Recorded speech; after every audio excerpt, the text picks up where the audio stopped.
Buenas tardes, buenas noches, buenos días. Bienvenidos a esta sesión de éticas ecológicas, un nuevo proyecto donde vamos a ir presentando algunas de las éticas ecológicas con la idea de llegar a planteamientos globales, totalizadores, prácticos, políticos, que son éticas políticas, ecológicas, como ecosocialismo o como ecofeminismo, ¿no? Que debieran ser la misma cosa, debieran tener un diálogo entre el ecosocialismo y el ecofeminismo, que vamos a intentarlo hacer también, ¿no? Entonces, en esta primera parte vamos a ubicar la necesidad de estas éticas ecológicas y su transición a proyectos ético-políticos ecológicos de transformación radical del mundo, ecosocialismo y ecofeminismo. Los vamos a ubicar en este tiempo de colapsos que vivimos, ¿no? Un tiempo de colapsos que eh, implica la necesidad y la urgencia de un cambio radical, ¿no? Muy bien, está ocurriendo el colapso. La idea no es tanto detener el colapso, sino colapsar mejor, colapsar de manera civilizada, civilizatoria, manteniendo ciertas formas civilizatorias de vida. Y tal vez la mejor manera de colapsar, escapando del capitalismo, acabando con el capitalismo antes de que el capitalismo acabe con nosotros, es un ecosocialismo ecofeminista, ¿no? Pero partamos de qué determina este tiempo de colapsos, ¿no? Bueno, pues lo determina el colapso del propio capitalismo, ¿no? ¿Qué es el capital? ¿Qué es el capitalismo, no? A mí siempre me gusta plantearlo en los términos del propio Marx, ¿no? Para el capital, para Marx, el capital es una fuerza social, en principio económica, pero no solo, enajenada. ¿Qué quiere decir enajenada? Ajena al control social, al control humano. Enajenada y enajenante, porque anajena, vuelve ajena el control de la producción, del consumo, del tiempo de vida, de la política, de la cultura, la vuelve ajena a una función automática que solo busca valorizar el valor, es decir, que solo busca que el dinero invertido en la producción de mercancías se vuelva dinero incrementado, ¿no? Esa es, por cierto, la fórmula simple del capital. Ahora, ¿cómo obtiene ese dinero incrementado? ¿Cómo obtiene esa ganancia? Explotando la fuerza de trabajo y a las fuerzas naturales. Pero esa ganancia es reinvertida a la reproducción del propio capital, de manera que el capital se reproduce y se acumula siempre en una escala cada vez más ampliada, ¿no? Eso determina justamente el colapso del capital, porque el capital ha chocado ya con sus límites, ¿no? La dinámica expansiva capitalista, el impulso de producir sin límites, choca con una biosfera de recursos naturales limitados. Esto es el colapso del capital. El capital solo mantiene esta dinámica productiva depredando a la naturaleza y sobreexplotando el trabajo. Este es el propio colapso del capitalismo que arrastra en su dinámica un colapso ecosocial como intoxicación medioambiental, como ecocidio global y acelerado, como cambio climático que está determinando crisis ya no de sobreproducción, sino de escasez, ¿no? Incluso repensar la crisis, ¿no? Ya no son crisis de escasez porque son tendencias, eh, digamos, cada vez más graves, irreversibles, ¿no? En ese sentido, la palabra crisis, que sugiere transitoriedad, ya no cabe en lo que está pasando y por eso colapso, ¿no? Colapso ecosocial. También colapso de la subjetividad humana por procesos de subjetivación subyugada, acendrado control eh, de la conciencia colectiva con estos medios de estupidización de masas, ahora fortalecidos por la celularización de la sociedad, el que todo mundo tenga un celular con una conexión a Internet en el bolsillo, bueno, ha implicado no una ampliación de la conciencia, sino una estupidización y una idiotización de la sociedad. El idiota, recordemos, en el sentido griego es el contrario al ciudadano, ¿no? El que se aísla y se repliega en su mundo privatizado y se olvida de los asuntos públicos de la polis, se olvida de la política, ¿no? Y ya hemos visto qué pasa con este olvido del ciudadano de la política, entonces no es ciudadano, es un idiota, ¿no? Es un aislado, idiote, eh, y la política ha quedado en manos de los poderes fácticos, que son los poderes económicos, ¿no? Entonces, en este triple colapso, eh, estamos viviendo una crisis civilizatoria, una serie de crisis recurrentes encadenadas, ¿no? Esto es lo que estamos atravesando ahora, ¿no? Por eso hay quien habla de una crisis histórica y global, hay quien habla de una crisis civilizatoria, porque estas crisis se encadenan, son recurrentes y defienden graves tendencias caóticas del sistema, ¿no?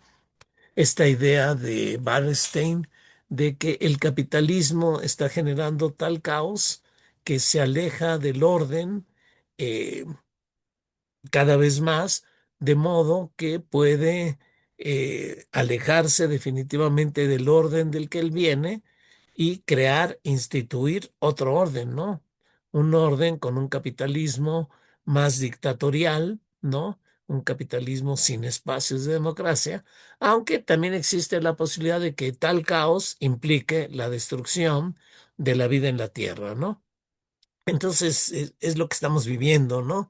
Esta plática, por ejemplo, se está haciendo durante la guerra de intervención imperialista ilegal, ilegítima de Estados Unidos y el gobierno de Israel contra Irán, ¿no? Y todos los riesgos que esto implica, ¿no? Todos los riesgos ya existenciales de la posibilidad del estallido de una tercera guerra mundial nuclear, ¿no? Pero esta es una crisis sobredeterminada por el colapso del propio capitalismo, ¿no? Porque en efecto se comprende que estamos viviendo recursos naturales limitados, ¿no? El petróleo, por ejemplo, ¿no? Todos los recursos energéticos, ¿no? Entonces esto determina estas guerras interimperialistas, este intento de dominación del imperialismo estadounidense, no hegemonía. Hay quien dice, todo esto está determinado por la búsqueda de volver a ser hegemónico, ¿no? Pero ser hegemónico implica consenso, implica legitimación. Y de alguna manera había instituciones que legitimaban esa hegemonía, en efecto, del imperialismo estadounidense. Lo que estamos viendo es la destrucción de esas instituciones de legitimación y la imposición pura y violenta por las armas de un nuevo dominio imperialista, ¿no? Lo cual es un síntoma de la barbarie de este capitalismo, ¿no? De cómo las fuerzas productivas se han vuelto ya abiertamente fuerzas destructivas, ¿no? Entonces estamos viviendo esta crisis de conflictos interimperialistas que seguramente se van a volver en una crisis energética que va a afectar la producción y va a ser una crisis productiva que tal vez provoque una crisis financiera o una crisis alimentaria o peores crisis migratorias o graves crisis políticas de dominio, de legitimación en diversos estados, ¿no? Entonces, estamos en este momento donde todas las crisis se encadenan y tenemos entonces una crisis global con diferentes aspectos, ¿no? La multicrisis, las diferentes dimensiones de la crisis que estamos pasando, ¿no? Y todo ello no es más que la expresión de la barbarie, ¿no? Que atenta ya contra la civilización y que ha vuelto, digamos, se ha vuelto un riesgo existencial para la vida humana y para la vida del planeta, ¿no? Quiero destacar una fase inquietante de este estado de cosas que luego se le llama crisis ecológica, pero yo creo que la palabra crisis ya no alcanza para designarla y por eso colapso ecológico, ¿no? Colapso, ¿no? Que puede entenderse y explicarse mejor si distinguimos algunas manifestaciones interconectadas y que se retroalimentan de este colapso ecológico, ¿no? Intoxicación medioambiental, ecocidio global y acelerado y cambio climático, ¿no? El paso del Holoceno al Capitaloceno, ¿no? Como algunas caras de este colapso ecológico causado por el capitalismo, ¿no? Entonces vamos a destacar, por ejemplo, dentro de la cara de la intoxicación del medio ambiente, la creciente contaminación ambiental o intoxicación del medio ambiente provocado por los desechos de la producción capitalista, ¿no? Esta intoxicación medioambiental se manifiesta como contaminación del aire, contaminación del agua, contaminación de la tierra, ¿no? Contaminación del aire, ya casi nadie se habla de eso, de la contaminación del aire, pese a que aquí en la Ciudad de México a cada rato tenemos contingencias, y yo, por cierto, soy muy sensible a las contingencias, ¿no? De inmediato se me irritan los ojos, tengo problemas respiratorios, porque he vivido en esta Ciudad de México toda mi vida, un sitio con esta intensa contaminación del aire, ¿no? Como sabemos, por el dióxido de carbono, por el monóxido de carbono, por hidrocarburos, óxidos de nitrógeno, ozono, metano, emitido por las actividades capitalistas, ¿no? Provoca, según la Organización Mundial de la Salud, 7 millones de muertes, pero ya en el 2019 ya habían aumentado las muertes. No he checado cómo andan las cifras últimamente, pero me había quedado como en 8.8, casi 9 millones en todo el mundo, ¿no? Asociadas con enfermedades vasculares, ataques cardíacos, accidentes cerebrovasculares, subrayando, por cierto, los riesgos de esas micropartículas PM2.5 que todavía son más letales, ¿no? De las cuales ya, por cierto, casi nadie habla, ¿no? Como naturalizando que así es el mundo, este es el aire sucio del capitalismo que respiramos y que nos enferma, ¿no? eh, Tal vez más destacada en esta intoxicación medioambiental es la contaminación del agua, ¿no? Y esto porque el agua se está volviendo escasa, ¿no? El agua en este planeta lleno de agua, eh, el agua es escasa porque el agua potable solo es el 3% del agua que existente en este planeta y ese 3% lo estamos intoxicando, lo estamos contaminando, ¿no? Por basura, desechos químicos, desechos orgánicos, excreciones, productos químicos como detergentes o petróleo, etcétera, ¿no? Esto ya está causando la muerte de mantos acuíferos, ríos, lagos, lagunas, mares, incluso la asombrosa hazaña de asesinar al océano, ¿no? Y en consecuencia la muerte de los ecosistemas marítimos, ¿no? Todo esto ya está alterando los ciclos de, digamos, reproducción natural de agua potable y entonces se está volviendo escasa, ¿no? Se calculaba que para el 2025, ya lo rebasamos, más de 19 millones de personas vivirían en países o regiones con escasez absoluta de agua. 2/3 de la población mundial podrían estar en una situación de estrés hídrico, ¿no? De escasez relativa, ¿no? Pero aumenta cada vez más la crisis hídrica, ¿no? La escasez absoluta de agua en determinadas regiones, ¿no? ¿Cuándo le tocará la crisis hídrica a la Ciudad de México? Yo creo que muy pronto, ¿no? Dentro de muy pocos años, ¿no? Y ojalá que eso sea una advertencia para, sobre todo para los jóvenes, para esa potencia transformadora que tienen los jóvenes para reaccionar y reaccionar ante estas crisis que vivimos, ¿no? Y por eso esta plática, ¿no? Con la idea de que entendamos que es una crisis global y que requiere soluciones globales, ¿no? Alternativas éticas, políticas, ecológicas de transformación. También, por supuesto, está la contaminación de la tierra, intoxicada y devastada por las urbanizaciones que se extienden cada vez más, la industrialización, la agroindustria, la basura, los productos químicos, plaguicidas, herbicidas, fertilizantes, afectando la seguridad alimentaria porque cada vez es más tóxico la tierra y los productos que se elaboran en esa tierra tóxica, ¿no? Y esto ya genera problemas de salud para los humanos que consumen o que viven en esas regiones intoxicadas, ¿no? Eh, las principales fuentes de esta intoxicación, bueno, es la urbanización, las industrias, la minería, toda la generación de desechos y aguas residuales, actividades militares, guerras, actividades agrícolas y ganaderas, ¿no? Prácticamente todo lo que hacemos contamina la tierra. Pero esta es una faceta, digamos, de esta colapso ecosocial, ¿no?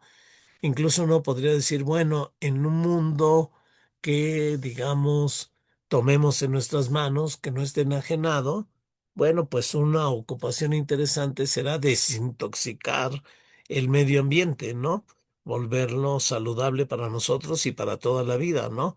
Pero esa intoxicación medioambiental en realidad se ha vuelto ecocidio, ¿no?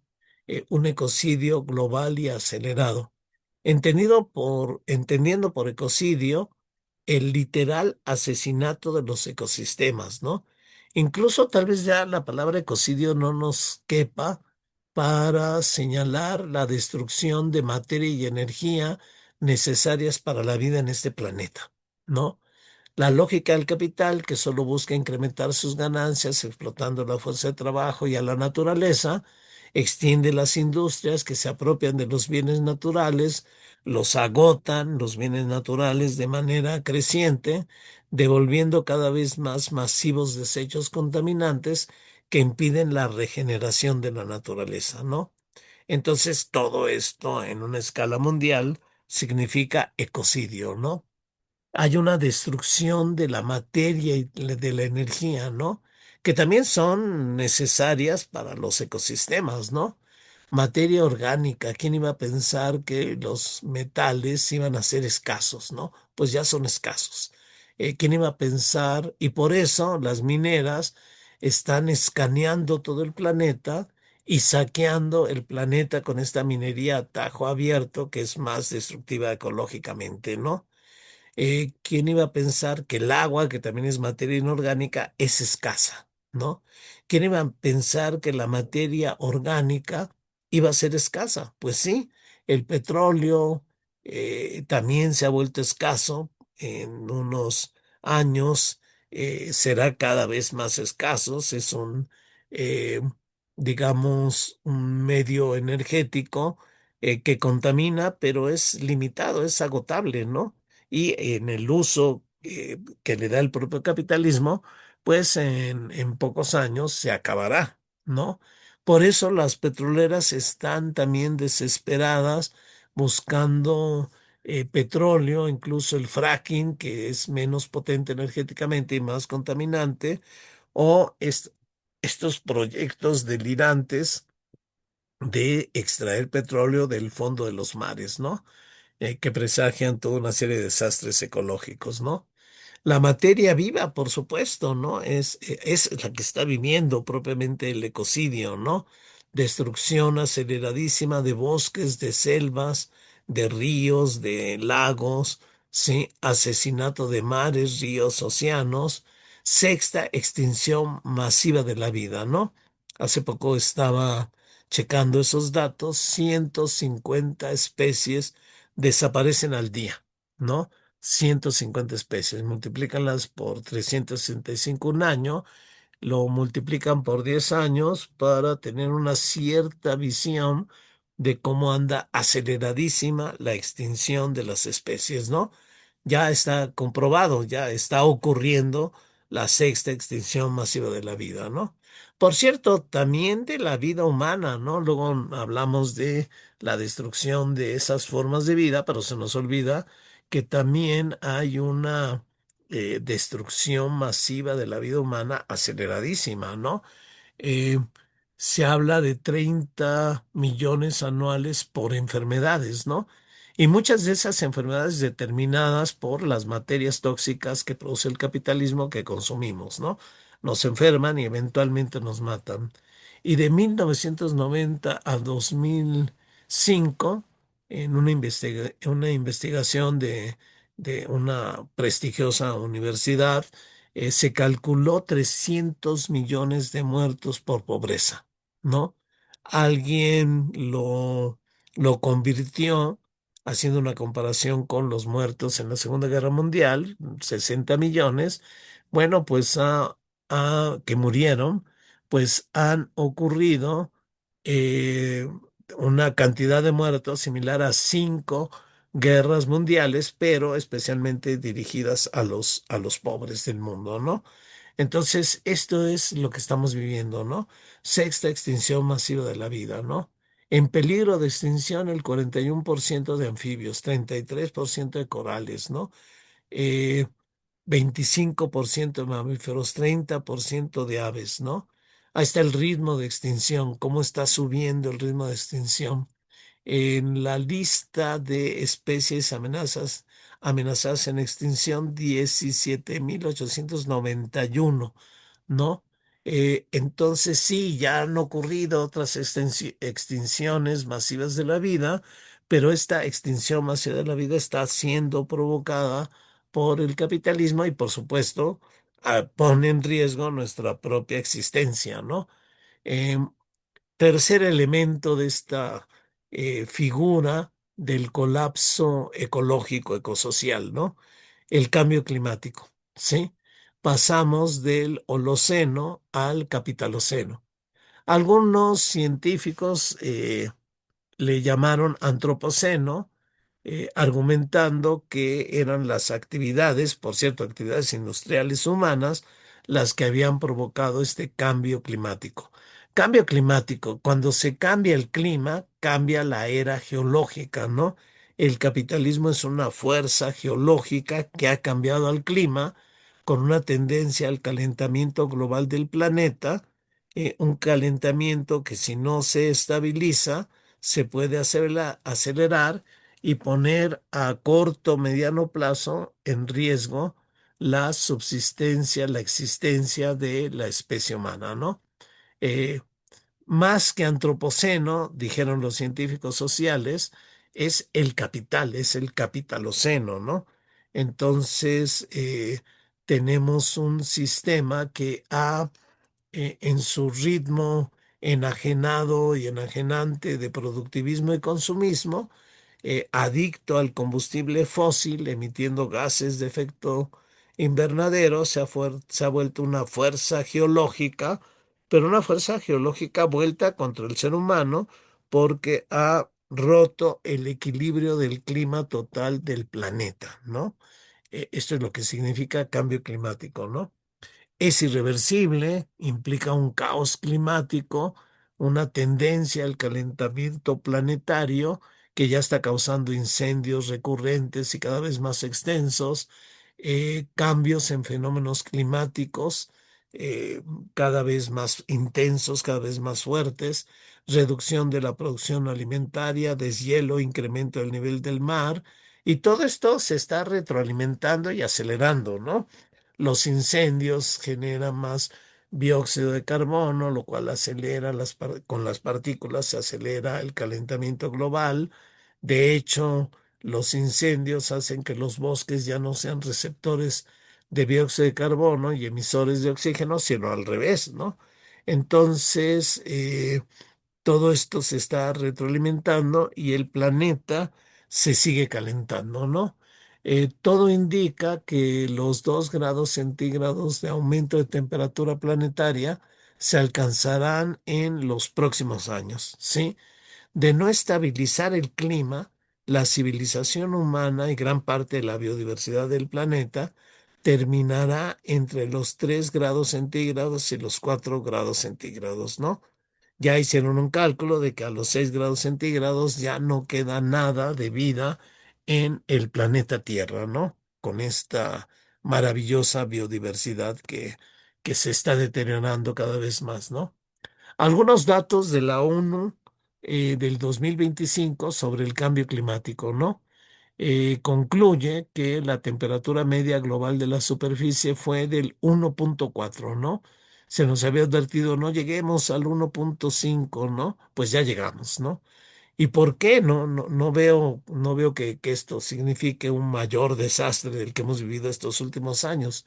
No, nunca dijeron que al 1,5 vamos a estar ya colapsados, ¿no? Lo que decían es que en el 1,5 las tendencias de, digamos, de esta elevación de la temperatura, el clima es un fenómeno multicausal complejo, y en este sentido no es lineal, ¿no? Los cambios son bruscos, los cambios son saltos, ¿no? Y puede ser irreversible y llegar a un punto tal donde saltemos a temperaturas cada vez más elevadas, ¿no? Bueno, pues ya llegamos al 1,5, ¿no? Eh, Esto por un lado, ¿no? Y la tendencia que nos da la ONU es muy clara, ¿no? En estos últimos años son los años más cálidos de la historia registrados, ¿no? Y los 3 últimos, 23, 24 y 25, son, sin excepción, los 3 más cálidos de todo el conjunto que se ha analizado, ¿no? Es muy previsible que el 26 también sea uno de los más cálidos, ¿no? Rebasará el 26 la temperatura del 25. Bueno, pues lo veremos, pero esto es lo que ha estado ocurriendo estos últimos años, ¿no? Del 2009 al 18 los océanos absorbieron aproximadamente el 23% de las emisiones anuales de dióxido de carbono, ¿no? Lo cual amortigua los efectos del cambio climático, pero incrementa la acidez de sus aguas, ¿no? Y la acidez de sus aguas significa que también se está asesinando a los océanos y puede llegar a un punto en que los océanos no cumplan tal función, ¿no? El calor excesivo está entrando en el mar. Los océanos están absorbiendo más del 90% del calor. Eh, que está atrapado por el efecto invernadero, ¿no? Entonces, imagínense que los océanos ya no cumplan estas funciones. Bueno, pues se aceleraría mucho más rápidamente la temperatura global del planeta, ¿no? Ya se están alterando corrientes oceánicas, ¿no? Y esto ya está modificando trayectorias de tormentas, fusión de plataformas de hielos flotantes, pero también dañando ciertas corrientes que mantienen más o menos el clima del planeta tal y como lo conocemos, ¿no? Los océanos entonces han registrado las temperaturas más altas de la historia, ¿no? Absorbiendo este exceso de calor del sistema climático. Ya sabemos que un océano caliente provoca estas, digamos, fenómenos meteorológicos tremendos que hemos estado viviendo, ¿no? Entonces todo anuncia a que esto va a empeorar, ¿no?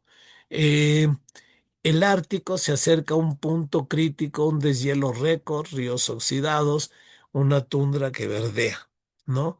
O sea, imagínense, en el Ártico de pronto ya hay zonas verdes, ¿no? Hay un deshielo, el aumento de la temperatura es tal que pudiéramos estar en determinados momentos con un suéter, con una chamarra, ¿no? Eh, y lo que se queda en el Ártico no se queda ahí, porque esto está transformando de manera negativa a todo el planeta, ¿no? El deshielo y todos estos efectos en los océanos, en el clima global del planeta, ¿no? Se están documentando pérdidas de hielo históricas. Los glaciares del Ártico escandinavo sufrieron una mayor pérdida neta anual de hielo, ¿no? Y acuérdense que los glaciares también tienen una función de eh, enfriamiento del planeta porque reflejan la luz solar, ¿no? Y si no hay glaciares, no hay este reflejo albedo de la luz solar y entonces otro fenómeno que retroalimenta el aumento de la temperatura, ¿no? Entonces, lo que podemos decir es que el capitalismo nos está llevando a un ecocidio, ¿no? Este ciego afán de ganancias del enajenado capital mundial, extendido como cáncer en todo el planeta, fractura la necesaria relación metabólica entre la sociedad y la naturaleza. No, la relación metabólica es establecida a través del trabajo social, ¿no? Pero si el trabajo social está enajenado y solo sirve para un productivismo y consumismo cada vez más acelerado, para generar ganancias, por cierto, en manos de una pequeña élite, bueno, entonces el trabajo social fractura la relación con la naturaleza, toma de la naturaleza al punto de destruirla y lo que devuelve es contaminación que impide su regeneración, ¿no? De modo que estamos en una sociedad eh, sufriendo los efectos de un capital que destruye y desequilibra la naturaleza, tendiendo, por cierto, a una creciente escasez de todo lo necesario para la vida, ¿no?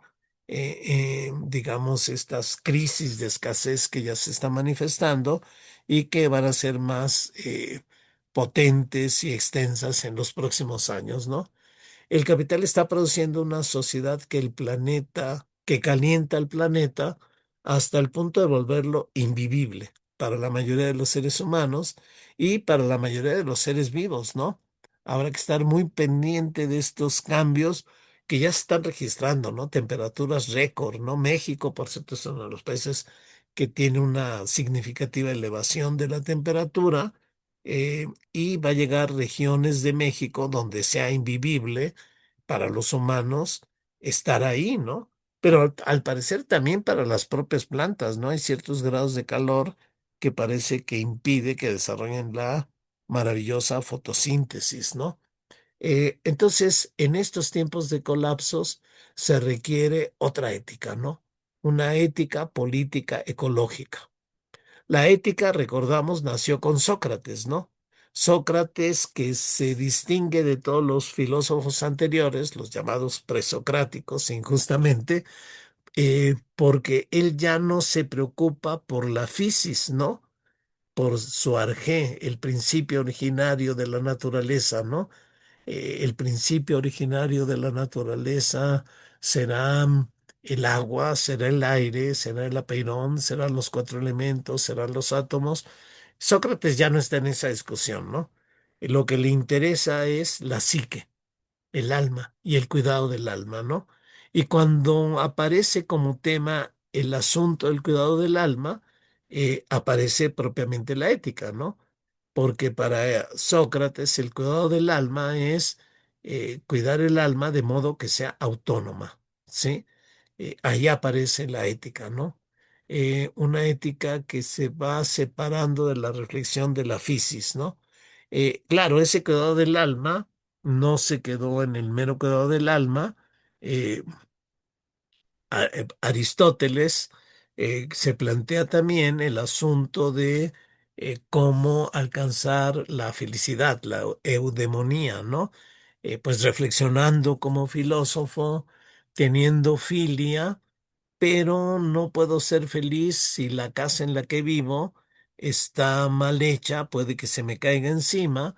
Necesitamos una ciencia arquitectónica para cuidar esa casa es la política, y para, digamos, cuidar mi propia felicidad tengo que ser ciudadano e intervenir en los asuntos públicos de la polis. La ética tenía que ser política, ¿no? En el sentido de cuidar la casa social en la que vivimos, ¿no? Eh, Muy bien, ahí aparece la ética tradicional, pero no habría que volver a la reflexión sobre la fisis, no tanto para buscar su secreto, ¿no? La arjé de la fisis, ¿no?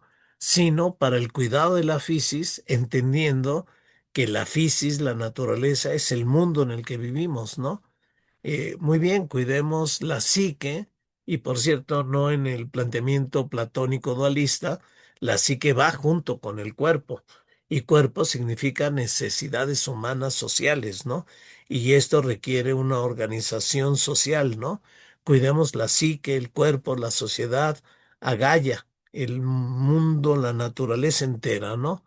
Deberíamos olvidarnos de ese pernicioso dualismo platónico y deberíamos repensar la autonomía no solo en términos del individuo, sino autonomía como autogobierno, como autolimitación, como autosuficiencia, determinada democráticamente y colectivamente, ¿no? Recordando que, digamos, hay una fatalidad, somos seres intersubjetivos, interdependientes y ecodependientes, que más vale que nos pongamos de acuerdo para subsistir. Entonces, tenemos que poner en cuestión esa ética tradicional y repensar la ética, ¿no?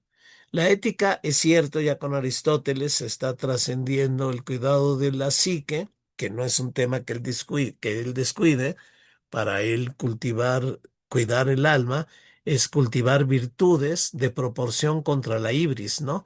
Porque la ibris era el mal para los griegos, ¿no? La ibris, la desmesura, el exceso, ¿no? No es eso el propio capitalismo. El capitalismo es la ibris misma desatada, enajenada y desatada contra nosotros y contra el mundo, ¿no? Habría que ponerle una proporción a esa ibris, ¿no? Pero en todo caso él decía, bueno, también cuidar la polis, ¿no? El cuidado de nuestra casa social, ¿no? Sí, pero su mirada de la casa social era muy estrecha.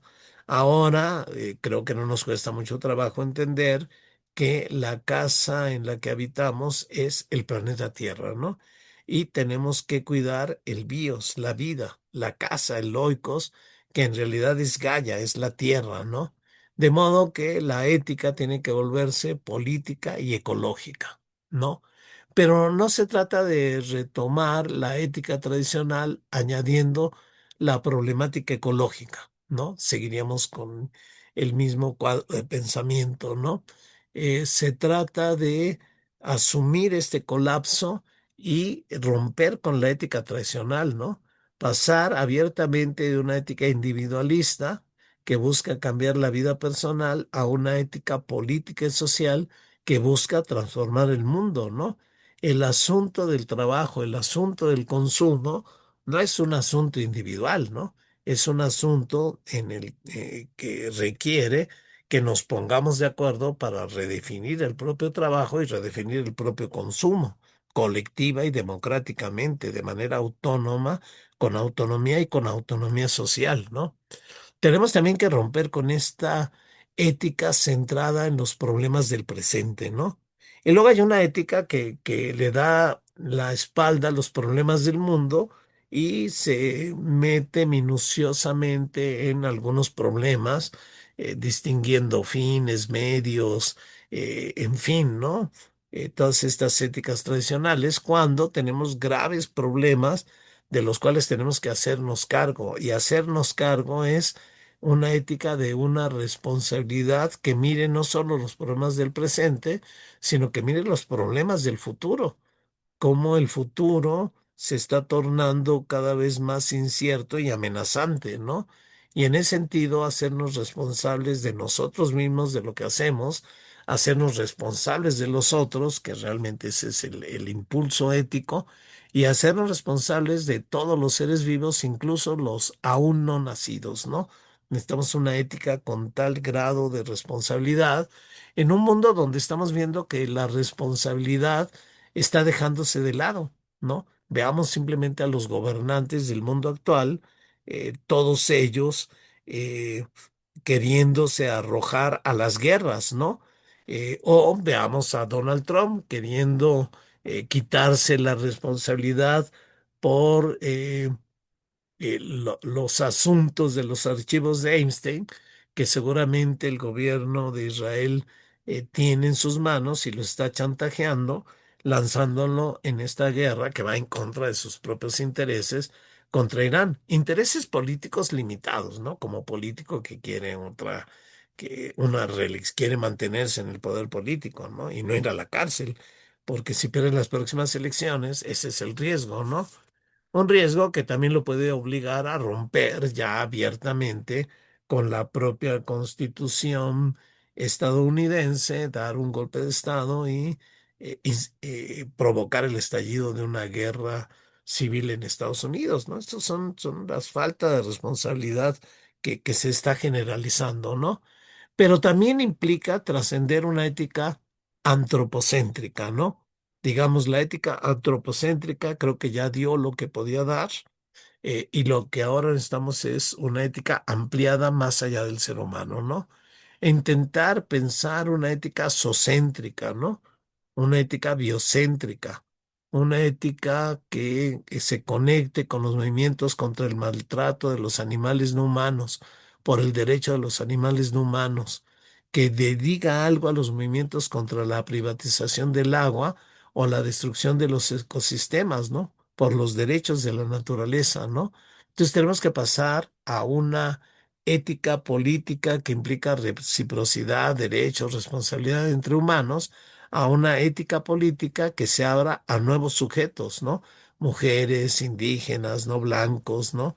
Estos pueblos en lucha contra los megaproyectos de muerte, en defensa de la vida, ¿no? Ellos son los que ahorita están defendiendo la vida, entendiendo que la vida son los ecosistemas y entendiendo que ellos son parte de esos ecosistemas, de la madre tierra, ¿no? Entonces, abrirlo también incluso a seres no humanos que tienen derechos. Los ecosistemas, la naturaleza tiene derechos, ¿no? Estos, por cierto, quedaron plasmados en la Constitución de Ecuador, la Constitución de Montecristi, una cosa maravillosa, donde quisieron, que viene, por cierto, del movimiento de los pueblos originarios, que le otorgaron el derecho a la naturaleza, a Pachamama, incluso así se le llama, pero ya cuando se le describe como ecosistemas, ¿no? El asunto es que no fue tan radical y dejaron como tarea también del gobierno no solo el buen vivir, sino también el desarrollo. Y el desarrollo económico implica capitalismo, ¿no? En fin, entonces avanzar en esto, avanzar en otorgar derechos a todos estos seres, y a hacerse responsable de ellos, ¿no? Que es ni más ni menos que hacerse responsable de la propia vida. Pero distingamos entre moral y las éticas filosóficas, ¿no? La moral viene de mores, de costumbres, tradiciones, cultura vivida, ¿no?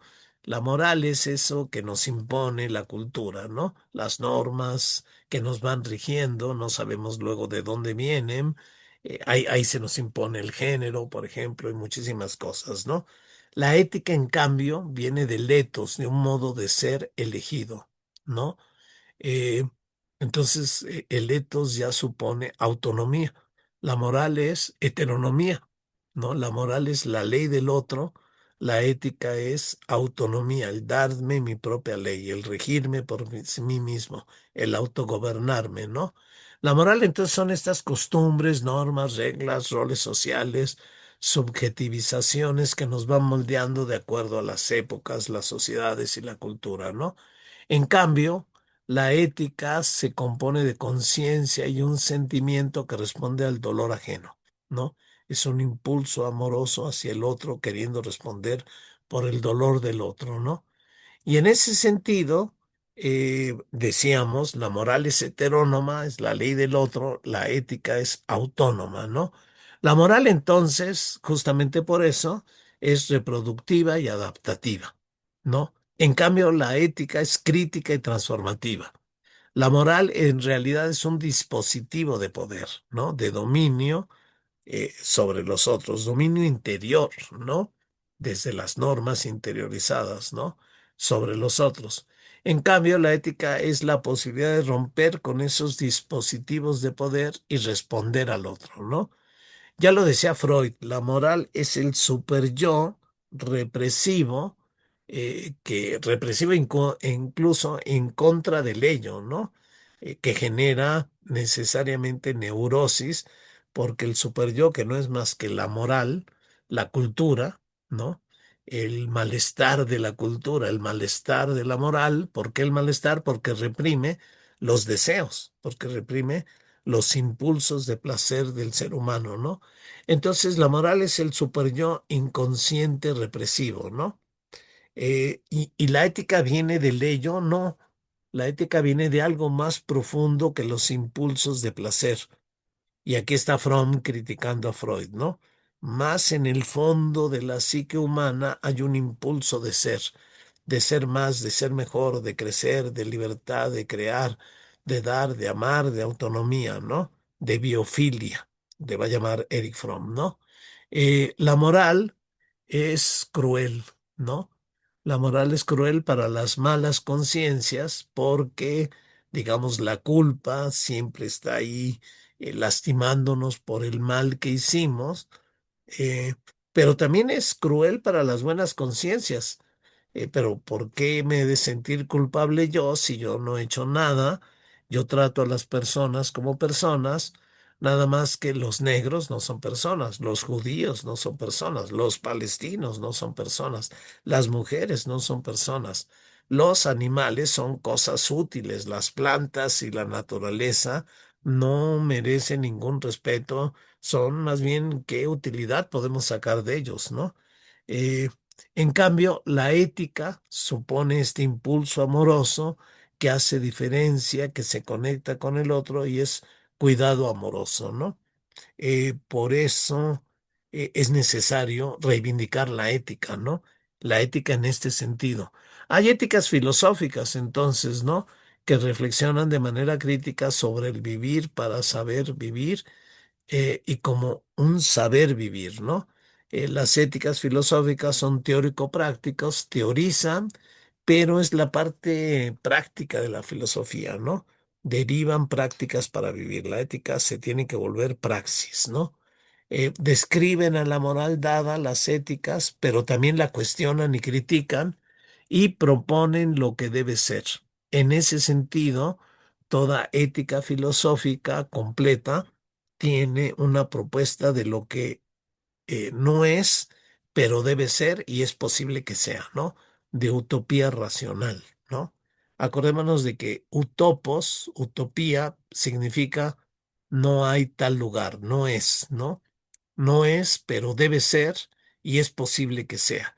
Y por eso la praxis ética para lo que debe ser, la justicia, la igualdad, la democracia, el cuidado, etcétera, sea, ¿no? Ha habido dos grandes corrientes en la ética, ¿no? Las éticas materiales teleológicas que proponen fines. eh, lo que debes de buscar es la felicidad, lo que debes de buscar es maximizar el placer, minimizar el dolor para las mayorías, debes de buscar tu autorrealización, debes de buscar la libertad que si la quieres para ti, la quieres para todo, implica liberación. eh, o sea, diversas propuestas de fines que tenemos que darle a nuestra vida, ¿no? Son materiales porque proponen contenidos para vivir, ¿no? Eh, y son teleológicas porque proponen esos fines. Ese fin te va a guiar en tu existencia, ¿no? Que te guíe el bienestar, que te guíe la felicidad, que te guíen los placeres, ¿no?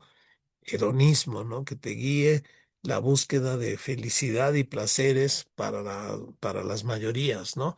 Son las éticas materiales teleológicas, ¿no? Hay otras éticas formales deontológicas, ¿no? Ahí hay muy pocos en realidad, ¿no? Son éticas formales que no nos dicen qué, sino cómo.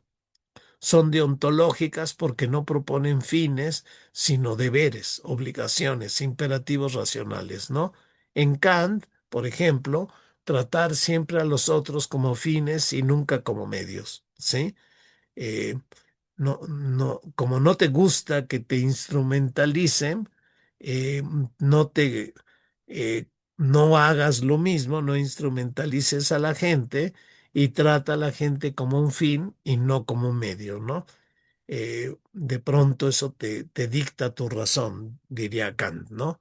Habermas, también un poco en esta corriente, dice, bueno, es el diálogo racional sin coerción y con argumentos para llegar a acuerdos, ¿no? Ese acuerdo, ese consenso es la ley, es el imperativo que nos permite convivir entre nosotros, que nos dice cómo convivir con los otros, ¿no?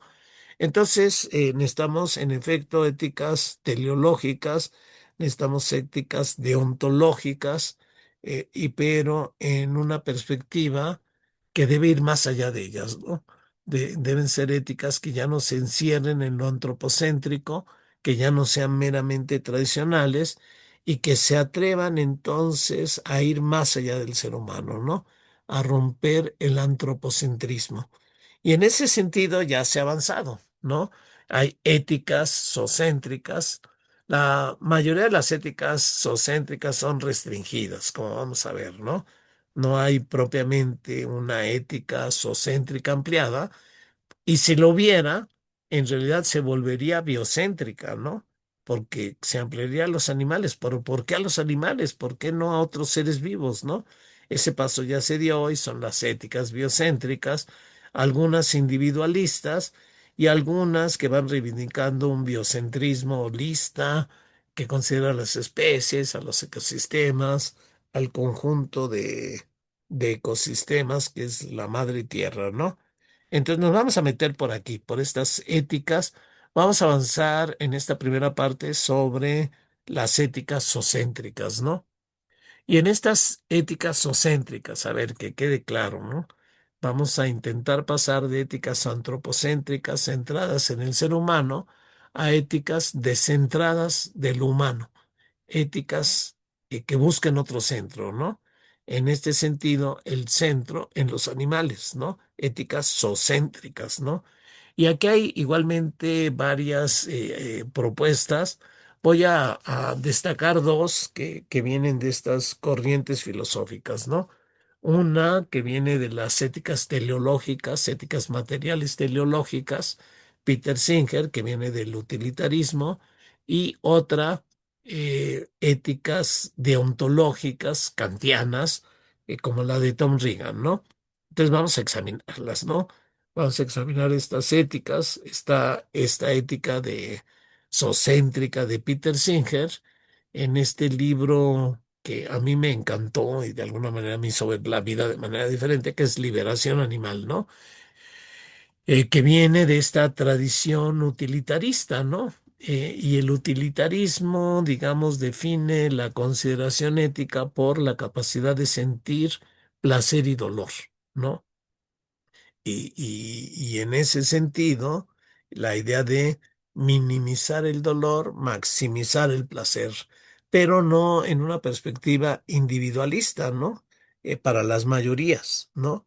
Y como Peter Singer agarra este criterio de el sentir, considera que también los animales no humanos sienten y como sienten también son dignos de consideración ética, ¿no?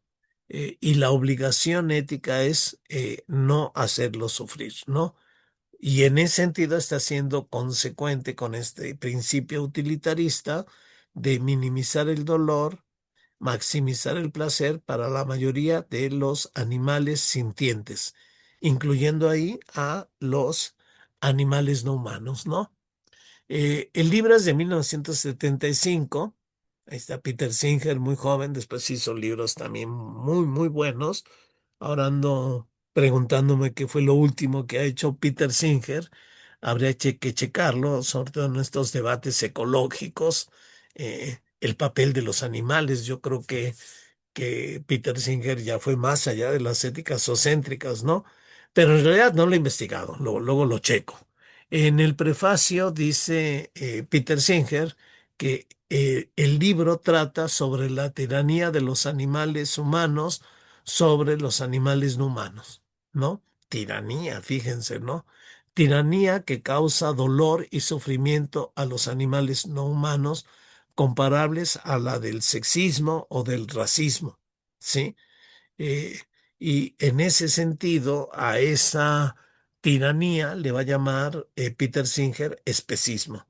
Eh, dice, no se trata de hablar de los animales caseros ni de que tenemos amor en especial por algunos animales domésticos, sino de una exigencia ética hacia todos los animales no humanos, ¿no?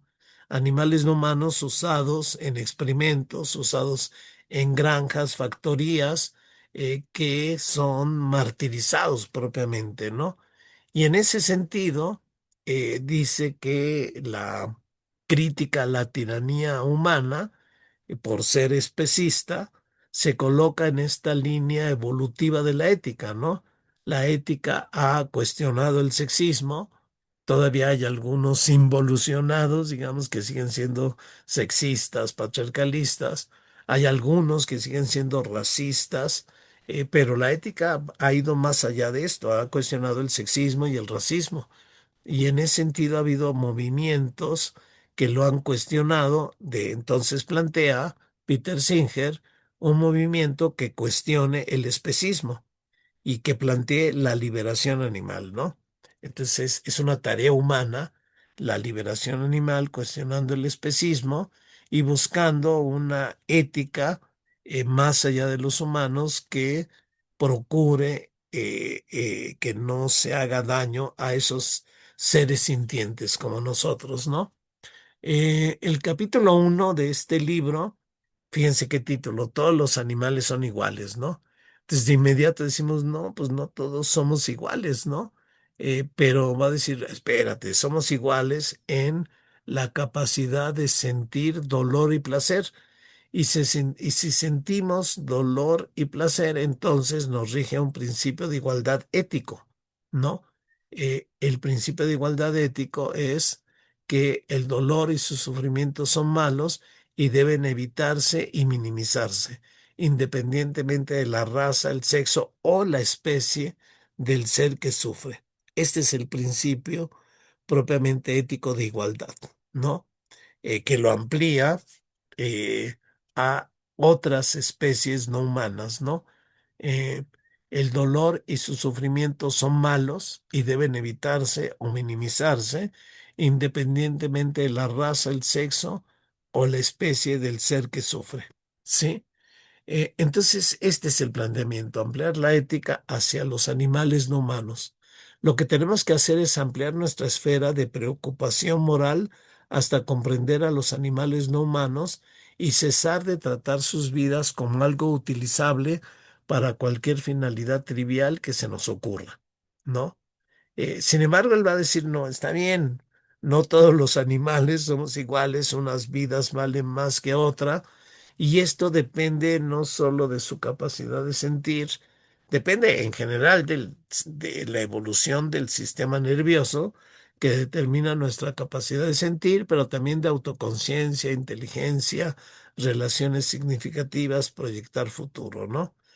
Sí, hay estas diferencias, pero tenemos que ampliar la ética a los animales no humanos porque son, como nosotros, sintientes, ¿no? Eh, los siguientes capitalismos son una crítica al especismo, ¿no? El capítulo 2 es instrumentos de investigación, es un largo capítulo, bueno, no tanto, pero es un capítulo tedioso porque está lleno de ejemplos de experimentos, con animales no humanos por parte de sádicos y crueles científicos, ¿no? Ya no sé si llamarles científicos a esa gente, cruel, que hace experimentos, con los animales, muchas veces sin sentido, ¿no? En aquellos años calculaba 5 millones al año en 1975. Estoy seguro que esa cifra ha aumentado y son millones de los animales, con los que se experimenta y tienen, sufrimientos indecibles con experimentos realmente sádicos, ¿no? El otro es la granja factoría, ¿no? Los millones de aves, reses, cerdos, ovejas que sufren en la crianza, transporte, matadero, y todo ello con imágenes idílicas de las granjas, ¿no? Esto en realidad ha empeorado, ¿no? Hay esta película de Conspiracy, buenísima, eh, que habla de este absurdo de las granjas de animales, ¿no? Que devoran, prácticamente el 60% de lo que se cultiva y el 80% de lo que se pesca, se lo comen estos animales, para volverse carne que solo comen algunos, que solo comen las élites, ¿no? Por cierto, carnes tóxicas llenas de sustancias químicas y que su consumo excesivo, como está ocurriendo, bueno, está generando enfermedades por las que muere tempranamente el ser humano, ¿no? Entonces son millones de animales que sufren en esas granjas de animales, ¿no? Imagínense, ¿no? En- Al año, y con datos más o menos actuales, sacados de esta película Conspiracy, 60 millones de pollos, eh, casi 3 millones de patos, ¿no? Eh, Se me hace corta la cifra de millones de cerdos, 517 millones de corderos, ¿no? Sí, claro, las reses son las que más sufren, las vacas, las hermosas vacas con esos ojos maravillosos, ¿no? Entonces se sacrifican un número de animales equivalente a 8 veces la población de seres humanos del mundo, ¿no? O sea, un genocidio ahí invisibilizado, ¿no? Eh, para que algunas élites consuman estas carnes, ¿no? Eh, los otros capítulos ya, digamos, el capítulo 4 es su consecuencia ética, ¿no? Bueno, ¿qué hacer ante esto? Cómo es llevar a cabo una ética zoocéntrica, ¿no? Bueno, pues cuestionar, por supuesto, estos experimentos con animales, cuestionar esas granjas de animales, no ser cómplices de ellas y, por lo tanto, hacerse vegetariano, ¿no? Entonces, criticar el especismo y sus brutales prácticas, no nada más con boicot o criticando el especismo, ¿no? Sino también haciendo estos cambios personales de no ser cómplice de esas brutalidades especistas, ¿no? Entonces viene hacia una defensa económica, es menos costosa una dieta vegetariana, alimentaria, es más nutritiva, de justicia social, se alimenta a los animales, pero no a los humanos. Hay que alimentar a los humanos, ¿no? Incluso en términos de placer, ¿no? Creo que da un recetario vegetariano de cómo producir alimentos vegetarianos ricos, ¿no? El capítulo 5 es una especie de historia del especismo, ¿no? Cómo esta viene desde el pensamiento occidental, ¿no? En sus dos fuentes, ¿no? El judeocristiano, pero también el greco-occidental, ¿no? Cómo hay una especie de desprecio a todas las especies y que justifica un especismo en él sigue principalmente en la cultura occidental, ¿no? Y luego el especismo hoy, ¿no? El especismo hoy, digamos, las brutalidades que están sufriendo los animales. Hoy mismo es un libro de 1975, ¿no? En realidad el sufrimiento de los animales es mayor porque es inmenso el número de animales, de esas granjas de animales que ya son un peligro para la humanidad, ¿no? No solo hay sufrimiento animal, hay grave, y no solo, digamos, el que se coman nuestros alimentos, lo que se coman lo que pudiera ser nuestros alimentos, lo que cosechamos y lo que pescamos, ¿no? Es un enorme desperdicio y contaminación de agua, ¿sí? El gas metano de las excreciones de estos animales es un gas de efecto invernadero mucho más potente que el dióxido de carbono emitido por todo el transporte, ¿no? Para que se vea la magnitud de esas granjas de animales donde también se están incubando los virus que pueden saltar a los seres humanos y las próximas pandemias zoonóticas, ¿no? Todo esto no lo plantea Peter Singer, pero el especismo está más grave hoy, ¿no? Bueno, esta es la ética que viene del utilitarismo, ética finalista, material finalista, pero hay otra ética también muy interesante que viene de la tradición, digamos, eh, formal, kantiana, deontológica, una ética de los deberes, ¿no? Pero ¿por qué considerar a los animales ¿Por qué extender los deberes y los derechos a los animales, no? Porque, dice Tom Regan, son sujetos de una vida, ¿no? Son sujetos tienen una rica vida mental y a partir de esta idea de la rica vida mental va a plantear que entonces son dignos de ser tratados como fines y no como medios, ¿no? Y por lo tanto tienen derecho, ¿no? Tienen el derecho a ser respetados, a no interferencia, a no dañar. Este es un poco el planteamiento general de este libro en defensa de los derechos de los animales de Tom Regan, ¿no?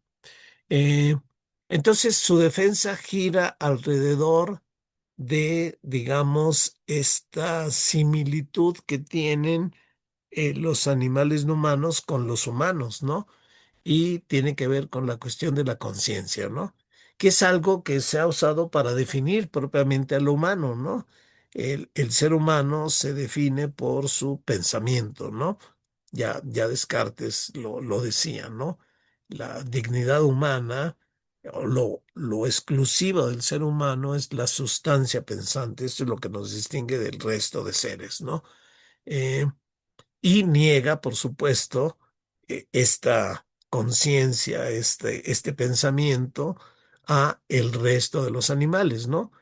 Son sustancia extensa con las leyes mecánicas que Dios impuso en ellas, ¿no? Son máquinas, ¿no? El resto es máquinas, ¿no? Podemos descubrir el funcionamiento del mecanicismo, pero nosotros lo podemos hacer porque somos pensamiento, ¿no? Entonces está esta idea muy cartesiana, que es moderna, él es el filósofo de la modernidad, que plantea esta diferencia del ser humano por el pensamiento y el resto es sustancia extensa regida por leyes mecánicas, incluso los animales, ¿no?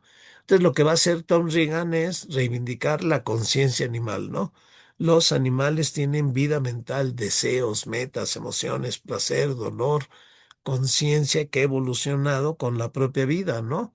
Entonces le contrapone Darwin a Descartes, ¿no? Y habla de la complejidad de la conciencia humana, ¿no? Entonces, digamos, memoria, deseo, autoconciencia, intención, sentido de futuro, es algo que tienen, por ejemplo, los mamíferos y lo podemos reconocer nosotros en si alguien ha tenido un animal doméstico, un mamífero, un gato, un perro, pues se puede dar cuenta de esto, ¿no? Que en efecto son así, ¿no? Tienen emociones, capacidad de sentir, pero también hay una mayor complejidad, tienen intenciones, tienen identidad, en fin, ¿no? Hay una complejidad de la conciencia humana y cada animal busca su propio bienestar, por supuesto, ¿no? eh, en ese sentido tienen sus preferencias y si tienen una rica vida mental y si buscan su propio bienestar, bueno, pues lo que tenemos que hacer es extender el derecho, los deberes éticos hacia ellos, ¿no? Y claro, dice, estos animales no pueden por sí mismos reclamar sus derechos, ¿no? De modo que son los humanos los que deben pugnar por los deberes, los derechos hacia los animales, ¿no? Ahí empieza a agarrar esta línea kantiana, ¿sí? Eh, el no daño a las personas, pero que también tiene que incluirse a los propios animales no humanos, ¿no? Y tiene, en efecto, además, todo un debate con Peter Singer, ¿no? Entonces, Peter Singer, porque Peter Singer viene del utilitarismo, ¿no? Y él viene de una ética todavía más rigurosa, que es la kantiana, ¿no? Entonces, va a reivindicar los derechos humanos por un principio de justicia, ¿no? Cada individuo debe recibir lo que se merece y entonces lo empieza a examinar, ¿no? Por su perfección, por sus intereses. Y él dice, la mejor perspectiva es la de los derechos, ¿no? Las otras perspectivas son más débiles y la que es más fuerte porque parte de esta conciencia y complejidad complejidad mental interior de los seres animales no humanos, dice, a partir de esto podemos hacer una mejor defensa de los derechos de los animales, ¿no? Entonces su enfoque es de derechos, ¿no? El derecho a, a tener un trato respetuoso, a reconocer que es valioso por sí mismo, por ser un ser vivo animal, ¿no? Con esta rica vida mental. Y por lo tanto, el no ser dañado, ¿no? El no ser dañado digamos, solo mínimo y en determinadas circunstancias, ¿no? Entonces tienen derechos morales que tienen que ser defendidos y promovidos por los propios animales no humanos, ¿no? Dado que ellos no pueden hacerlo, ¿no?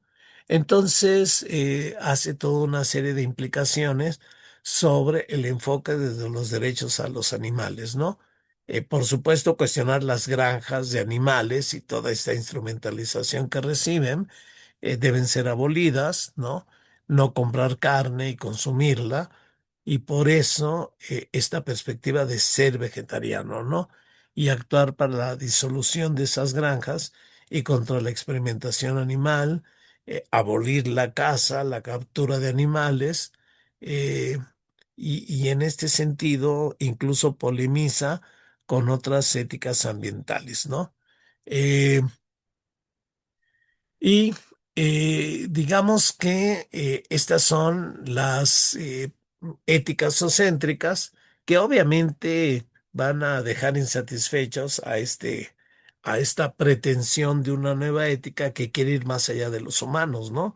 Algunos van a decir, en el fondo estas éticas sociocéntricas son antropocéntricas porque solo extienden la consideración ética hacia los animales que son semejantes a los humanos, ¿no?